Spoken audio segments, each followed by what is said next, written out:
Good morning, everybody. It's rainy Saturday morning. Good morning, good morning, good morning, good people. Good morning. I have something on my heart that I want to share. I'm on my way to a memorial funeral service of a friend. Go pay my respects. Mr. Troy Lee. Give my condolences to his family. But good morning. Good morning, everybody. Good morning.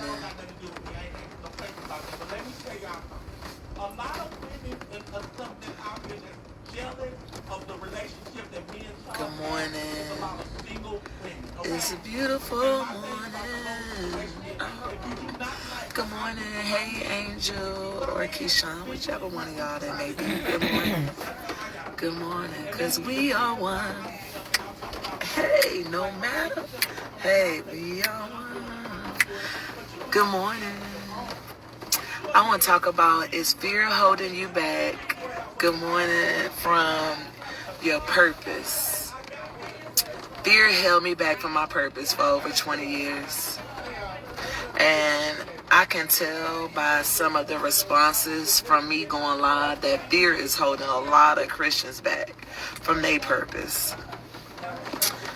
And not only Christians though, but people in general. Fear is holding a lot of people back from their purpose in life. I can tell because that fear over this last week of me going live, publicly sharing about what God is doing right now in my life, that fear is being projected onto me by mainly a few Christians, but it's some also just people in general, just those fears. I never, in 2014, I was released. I was released back into society after doing 4 years. That was my second time in prison. My charge was manufacturing with the intent to deliver hydrocodone. I never had a desire to go to college. All throughout school was always like a challenge for me. I'm waiting on my friend to get in the car. I hope she know I'm out here. But school was always like a challenge for me. Like in school, elementary, middle school, high school, I just kind of barely made it. I never really had interest in school. The only interest I did have was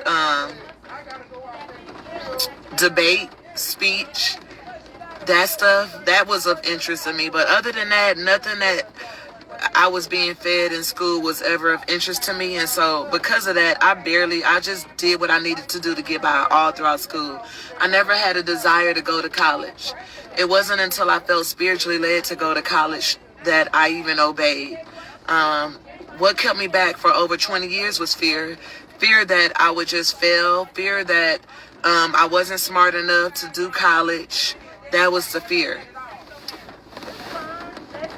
However, I know for a fact what God showed me, and it was that I needed to go to school specifically for social work, and I was to not stop until I got a master's degree in social work. Math was one of the biggest fears, because I was like, to get an associate's degree, you gotta pass college algebra. It doesn't matter what your degree is in, you have to pass college algebra to get associate's degree. I stayed at HCC. Good morning. Oh, it's all right. I'm talking on live. It's all right. She know I'm out here, I hope. All right. You have a good one. You can lock it. All right. And sorry, I wish my condolences to you too, Kelvin. You're welcome. Yeah. Anyways, life is so short. Life is so short. Life is too short to walk in misery. And I have a purpose here. I'm not here on my own accord or only to expose my soon-to-be ex-husband, Jeffrey Perkins. That's not my only purpose here, is to expose him. It's also to empower, educate, but empower other people to really be able to walk free. So I started at HCC a year after my incarceration in 2015. And this is the thing about fear, y'all. Up until that point, fear had prevented me from ever going to college because this spirit of fear had convinced me that I was not going to be smart enough to pass math, which is a requirement to get a degree. And so I felt like, why even start and waste my time, right?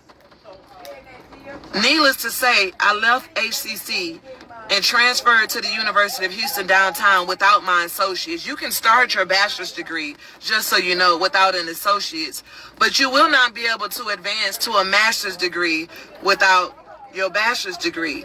And you cannot get your bachelor's degree without passing math.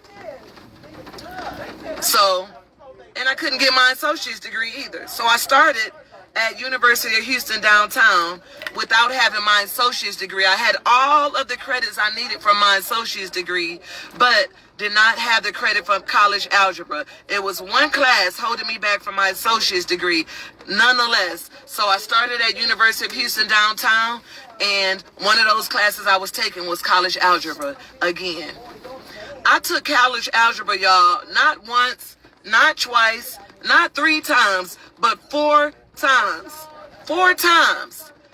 God had given me specific instructions that I was not to stop school until I finished my master's degree in social work. I had very clear instructions from God. How? He showed me in dreams, repetitive dreams. When dreams are repetitive in nature to me, that's one of the ways that I know God is very clearly trying to tell me what to do. Is trying to give me an assignment. Sometimes I miss it. Sometimes I don't. Why? Because I'm not all spiritual. I am human too, and I'm flesh. I'm flesh first. That's what a lot of people that get too spiritual, so spiritual that they're no earthly good, that's what they fail to realize. You're human first. So you can't just profess to live this only spiritual life. No, it's not possible. It's not possible. And that's why I'm free enough to, hey, college algebra. It took me 4 times. One thing I learned from that is that you don't fail in nothing in life. It doesn't matter what it is. You never fail until you throw in the towel. Once you throw in the towel and say, you know what, I give up.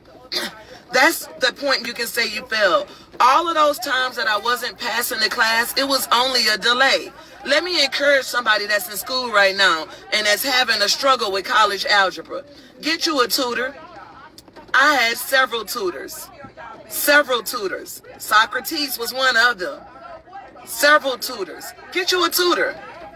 Somebody that's going to be able to sit down with you and take the time, because let not fear stop you from what God has purpose for you.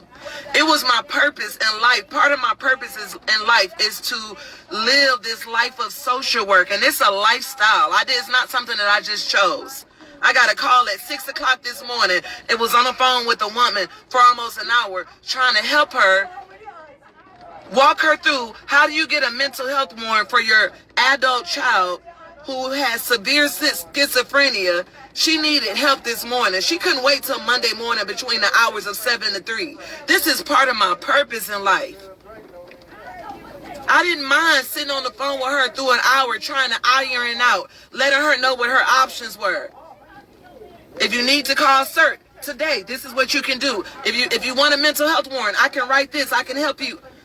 This is what this process would look like.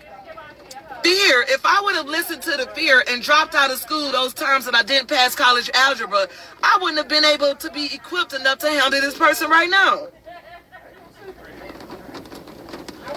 Why is it that, and let me blend into the rest of my title, why is it that so many people who bear the banner of Christianity, we don't get to hear about what God is doing. We only get to hear about what God has done in their life.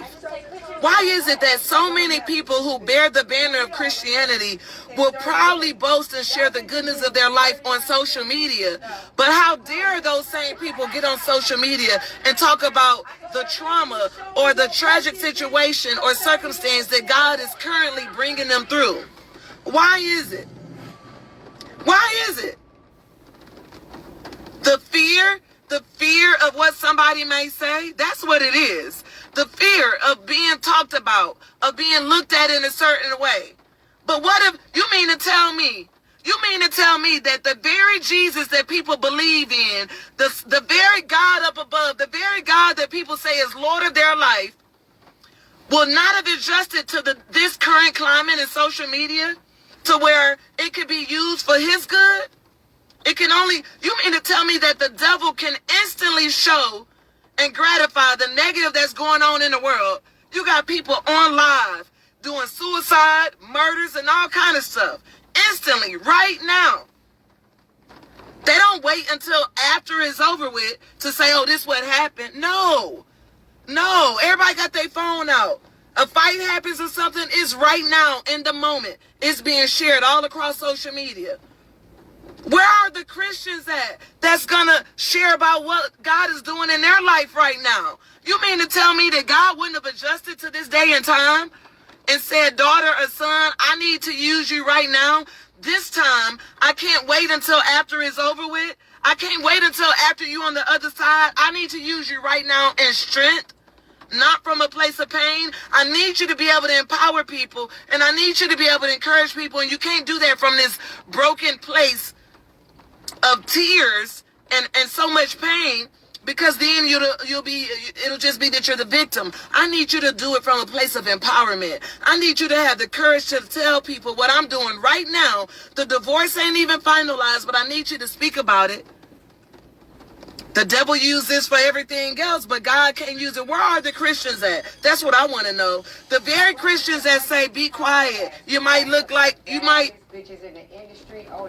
How come we don't ever get to hear about what God is doing in your life? Why do we only hear about what God has done? Why? Why? Answer the questions. Why? And yet you have somebody like myself that's able to say, you know what? You know what? What a low price to pay. All right, God. I'm going to be obedient. If that's what you want me to speak about, and you've already got me to a good enough place in my healing, because remember, I don't believe in ever being healed. I believe wounds are healed. You get an open wound, your wound will heal. I believe in living a life of healing. And that's what I'm doing. I was doing that before the marriage, and I'm still doing it. And after the divorce is finalized, I'll still be walking in my healing. Are y'all ready?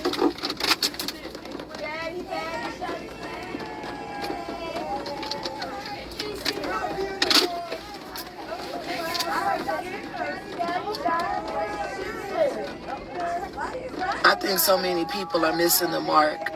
So many people are missing out on the opportunity to really walk in their purpose and to have the same self-fulfillment and peace that I have. When trials come, they come. Trust me, they come. They come. They come. But I can't stay in it. I can't stay in that place. And too many people are not free enough. Like too many. Way too many. Way too many. If Christianity is the foundation of the, you know what I'm saying? If that's the main, if that's the dominant religion of the world, then I believe that, hey, this is a charge to Christians then.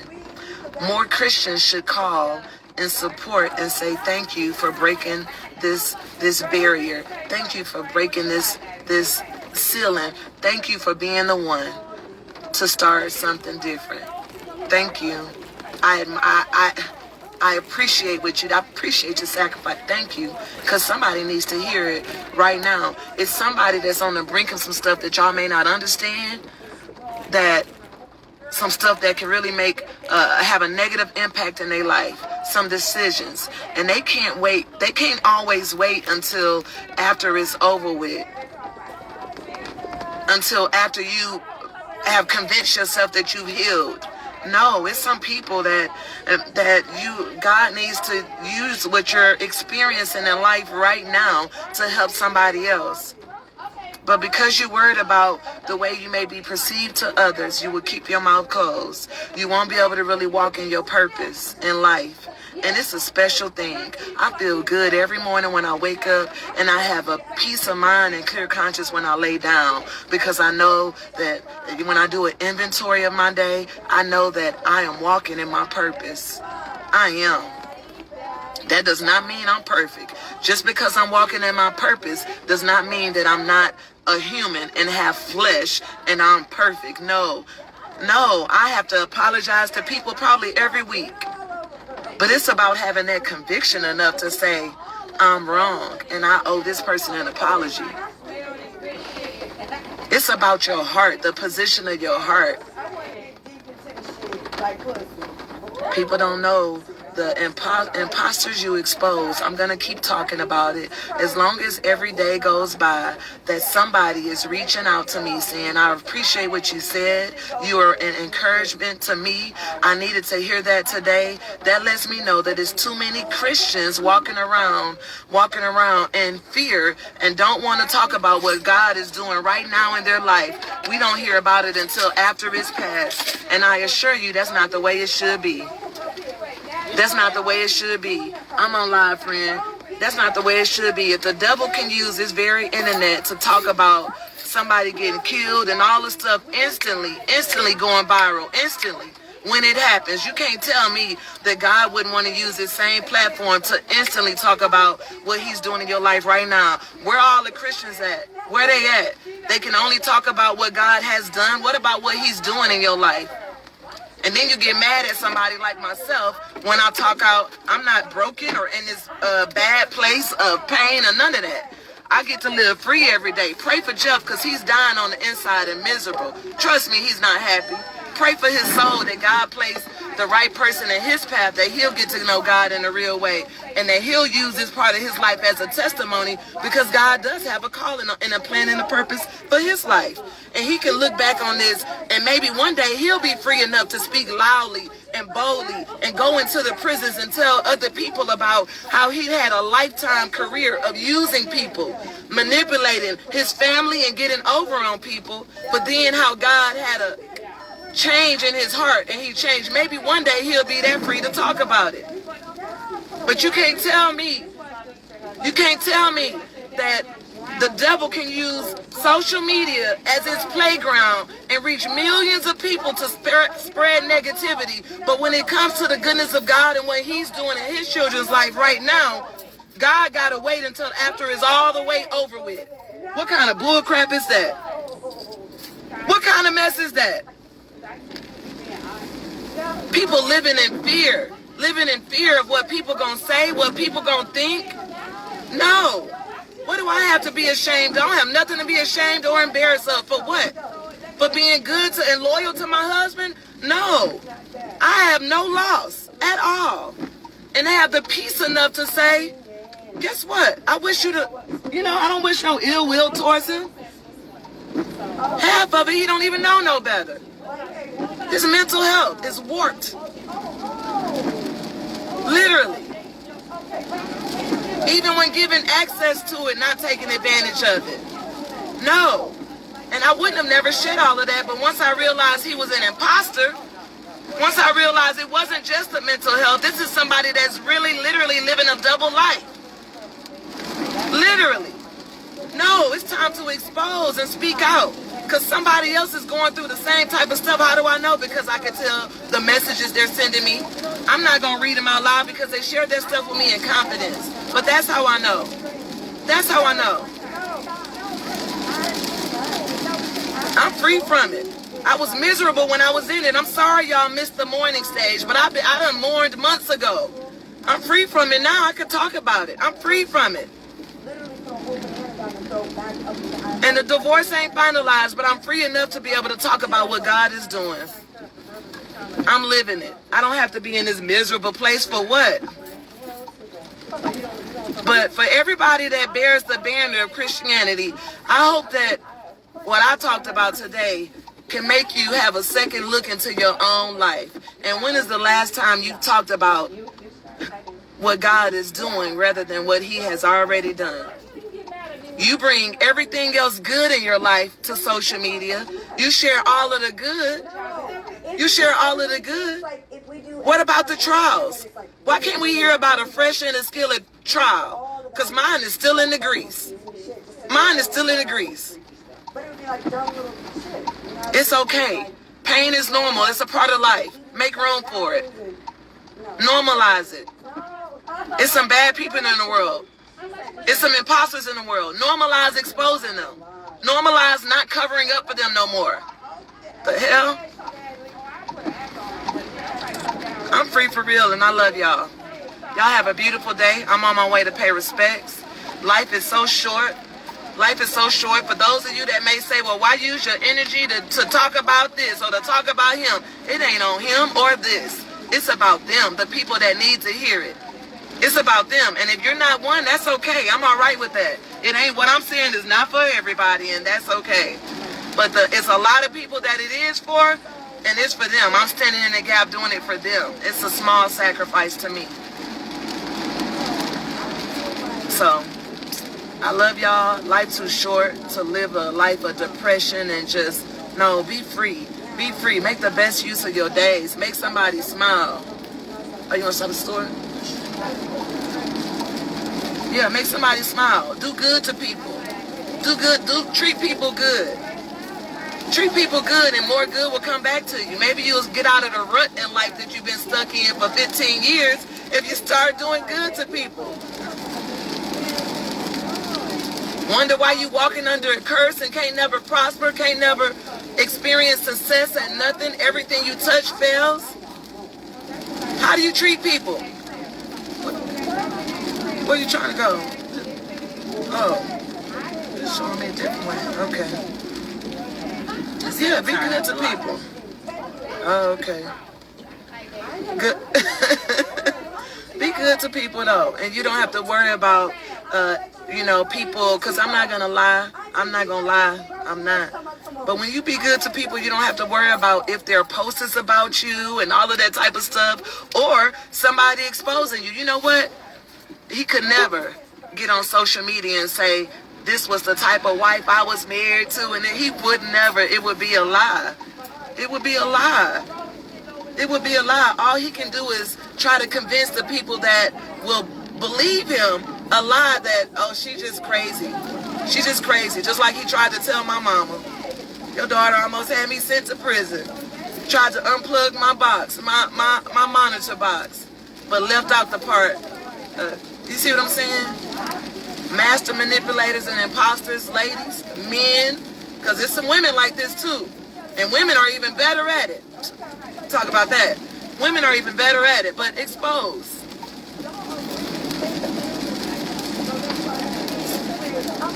I'm moving different in 2024, as you can see. And fear, they don't have no reign over me. None at all. I love y'all. And expose and empower. Watch where it's finna go. Just watch. Y'all have a blessed day. I just found that out there taking rolling. You sleeping with security. You Oh said my God. Women, they gotta get off the internet. That's why I be telling Ed. You gotta tell your aunties to get off the Give us internet. the tea. Don't give us the tea. No. I'd rather be on the internet than watch baddies. No. Why? Auntie, don't do that. No, for real. Turn it up. I've never been on a podcast like this. I'm just doing no dirty laundry. We ain't fucking now. Ooh, you sugar walling right now. Oh no, sugar walling. What is You got that? them sugar walling. They say it was a sugar That's a new one. I'm gonna use that one. I'm gonna put that in my Good one. Sugar walling. You got them sugar walling. Baddie, sugar wall. Baddie, sugar wall. Let me ask you a question. I'm gonna put How is it that you was a BBW, right? Hold on, y'all. Hold on. No cocaine? No. Hold on. How was it? No. Raise your hand if you get some cocaine on there. No, there's Ain't no cocaine going on in baddies? I I do weed. I mean, they got the baddie weed in there. Oh, y'all some weed? Yes, weed. I put the baddie weed in there. Oh, okay. Thank you. Yeah, they got weed in the boxes. Y'all see me over here trying to open that package. I'm Okay, ready. girl. I was over here. Oh, if it is, okay. Stop talking. Okay, come on. Tell her to stop talking to Yeah. her. So we can hear Rolly's story. Yeah, the family reunion. Let me ask you a question again. being a BBW and you getting surgery, do you feel like a hypocrite? Maybe. I personally don't think so because sometimes it's health and just self-esteem and beauty. And if you can afford to do it, then sculpture. But it was more for me, of course, health. And a lot of people don't know after during One More Chance season 2, I think it was like the day I got eliminated, I had found out the person I was with had passed away. So that led me into a very, very big depression. So I just ate a lot. You know what I'm saying? Like I didn't have nobody to stand. So